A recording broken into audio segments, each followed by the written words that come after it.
Address of Pope Leo XIV to members of the National Anti-Usury Council. This took place in Clementine Hall on Saturday, October 18, 2025. In the name of the Father, the Son, and the Holy Spirit, peace be with you. Dear brothers and sisters, good morning and welcome. I greet the President and all of you who represent the National Anti-Usury Council.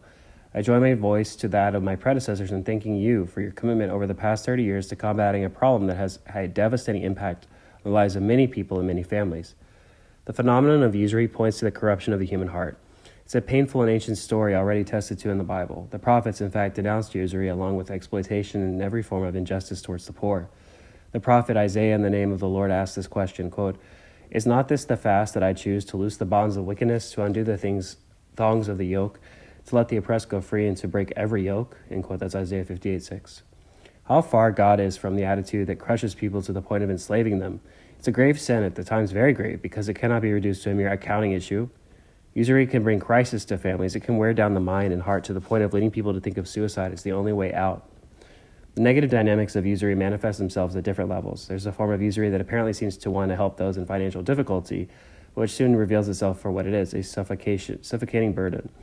The consequences are paid especially by fragile people, such as those who are victims of gambling. However, it also affects those who have to face difficult moments, such as the extraordinary medical treatment or unexpected expenses beyond their means or those of their families. But first presents itself as a helping hand, in reality becomes in the long run a torment. This even happens at the level of countries around the world. Unfortunately, usurious financial systems can bring entire peoples to their knees. Similarly, we cannot overlook, quote, those whose usurious and avaricious dealings lead to the hunger and death of their brethren in the human family. End quote. That's from the Catechism of the Catholic Church, Article 2269. Their responsibilities are grave and fuel structures of iniquitous sin.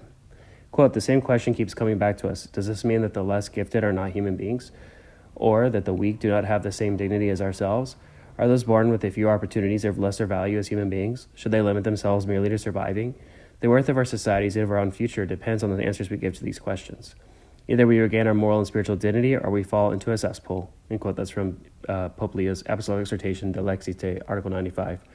This is why the action of those like you who are committed to discouraging usury and seeking to put an end to the practice is so valuable. Your work is particularly in tune with the spirit and practice of the Jubilee. It can rightly be counted among the signs of hope that characterize the Holy Year. Thinking of the gospel roots of this service, I would like to invite you to meditate on Jesus' attitude toward Zacchaeus, the head of the tax collectors in Jericho. There's referencing Luke 19:1-10. He was accustomed to abuse, oppression, and bullying. It was normal for someone like him to take advantage of his position to exploit people and earn money by robbing the weakest.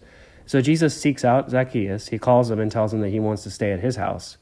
And then the unthinkable happens. Jesus' generosity completely takes the man aback and puts him with his back against the wall. Coming to his senses, Zacchaeus realizes that he has done wrong and decides to repay, quote, with interest, end quote.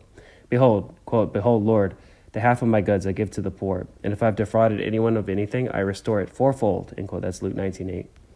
No one asked him for so much, not even the Mosaic law. But the fact is that his encounter with Christ transformed his heart, and then everything changed. Only generosity is so effective that it reveals to us the meaning of our humanity. When the pursuit of profit prevails, others are no longer people. They no longer have a face. They're just objects to be exploited. And so we end up losing ourselves and our souls. The conversion of those who engage in usury is just as important as closest to those who suffer from usury. Dear friends, I encourage you to continue your mission, which is all the more valuable because it expresses a community commitment. Supported by the pastors of the church, I pray for you, entrusting you to the intercession of St. Matthew the Apostle, and I bless you from my heart. Thank you.